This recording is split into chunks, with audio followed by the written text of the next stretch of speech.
ஆனால் இன்றைக்கி நான் எந்த கருத்து சொன்னாலும் கூட அது சரியாக இருக்காது. அனைத்து இந்திய அண்ணா திராவிட முன்னேற்ற கழகத்தை பொறுத்தவரை பொதுச் செயலாளர் இருக்கிறாங்க, அந்த கட்சிக்கான தொண்டர்கள் இருக்கிறாங்க, அந்த கட்சிக்கான தலைவர்கள் இருக்கிறாங்க. அதில் ஒரு முக்கியமான தலைவர் அண்ணன் செங்கோட்டையன் அவர்கள் இன்றைக்கி பேசியிருக்கிறாங்க. அந்த கருத்து அவருடைய கட்சி, அவங்களுடைய தலைவர்கள், அவர்களெல்லாம் சேர்ந்து விவாதிக்க வேண்டிய ஒரு விஷயம். அதனால் இதில் நான் வெளியே இருந்து பாரதிய ஜனதா கட்சியினுடைய ஒரு தொண்டனாக இருந்து இந்த நேரத்தில் நான் கருத்து சொல்வது சரியாக இருக்காது. அதனால் நிச்சயமாக அவருடைய கருத்துக்கு அவர் சார்ந்திருக்கக்கூடிய கட்சிகள் அவங்க முடிவெடுப்பாங்க.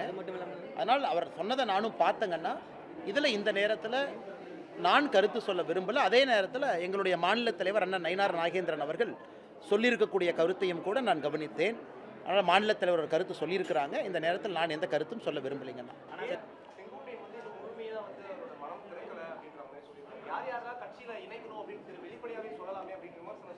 ஆனால் இன்றைக்கி அண்ணன் திருமாவளவன் அவர்களுக்கு எதுக்குன்னு அக்கறை? அவர் ஒரு கூட்டணியில் இருக்கிறாங்க, அந்த கூட்டணி ஸ்ட்ராங்காக இருக்குன்னு அண்ணன் திருமாவளவன் நினைக்கிறாங்க. அந்த கூட்டணி மறுபடியும் வெற்றி பெறும்னு அவர் சொல்லிட்டு இருக்கார். ஆனால் அண்ணன் திருமாவளவன் அவர்களுக்கு மற்ற கட்சியின் மீது கரிசனம் என்ன, அக்கறை என்ன? ஏன் அவங்க அப்படி இருந்தால் எப்படி? என்டிஏ கூட்டணியில் இன்றைக்கி அனைத்து இந்திய அண்ணா திராவிட முன்னேற்ற கழகம் இருக்குது. அதனுடைய ஒரு தலைவர் பேட்டி கொடுத்துருக்குறாங்க.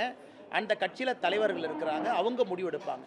வெளியே இருந்து இவங்கெல்லாம் பதறாங்கன்னு என்ன தெரியுதுனாங்கன்னா, எங்கள் அப்பா குதிரைக்குள் இல்லைன்னு நம்ம கிராமத்தில் ஒரு பழமொழி சொல்லுவாங்க. அதாவது எங்கள் அப்பா வந்து குதிரைக்குள் இல்லைன்னா நான் ஒழிச்சு வைக்கல அப்படின்னு. இன்றைக்கி இவர்களாகவே பதற்றத்தில் தமிழகத்தில் நிச்சயமாக திமுக தலைமையில் இருக்கக்கூடிய இந்த ஆட்சி நிச்சயமாக 2026 மறுபடியும் வராது என்பது இந்த பதற்றத்தின் மூலமாக எனக்கு தெரியுது. அண்ணன் திருமாவளவனுடைய பதற்றம், அண்ணன் செல்வ பெருந்தையருடைய பதற்றம் நமக்கு என்ன பாடத்தை சொல்லிக் கொடுக்குதுன்னா, அவங்க பதற்றத்தில் இருக்காங்க. வெளியே என்ன நடக்குது, அந்த கூட்டத்தில் என்ன நடக்குது. அதனால் இது வலிமையாகத்தான் இருக்குது. இதில் எந்த பிரச்சனையும் இல்லை. இன்னும் 7-8 மாத காலம் இருக்கிறது.